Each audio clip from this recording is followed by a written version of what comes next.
Sziasztok, én Benni vagyok, ez még egy újabb horgász videó. A háttérből láthatjátok, hogy más a hely, mivel jelenleg a Tianyűbőlben vagyok, egy ilyen kis beugróba horgászok. Jelenleg csontit teszek mind a két horogra, és ezen kívül megint banános ananászos etetőanyagot használok. Eddig 6 darab keszeget fogtam, valamint volt egy-két elrontott ponykapásom, remélem azok is jók lesznek legközelebb.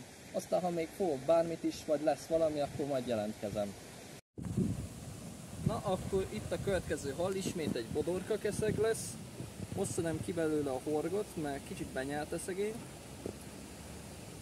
De mindjárt kiszabadítjuk belőle. Meg is van. Aztán megy ez is be a szákba a többi közé. Aztán ha még lesz bármi, még majd úgy is mutatom. Most úgy tűnik, csontira nagyon jól jönnek, nagyon jól kapnak, pár percenként van kapás. Ő is ez a nagyjából ilyen 15-20 centi körül van, egészen jól süthető méret. Úgyhogy ja, ennyi, és majd ha még fogok valamit, jelentkezem.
Újabb 2 keszeg, ők is csontira jöttek.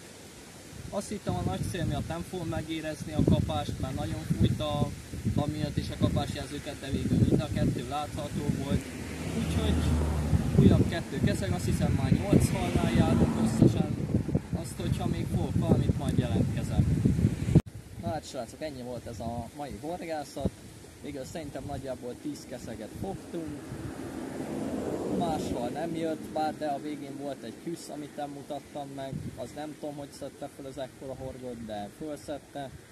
Úgyhogy most ennyi halat fogtunk, most keszegek lesznek, most azokat is elviszem, elajándékozom, és ha tetszett ez a videó, akkor dobjatok rá egy lájkot és iratkozzatok fel, valamint itt szeretném megköszönni a kameramunkát a barátnőmnek, mert mint itt láthatjátok, többször látszott mind a két kezem, és ezeket a videókat nem én vettem föl, hanem ő.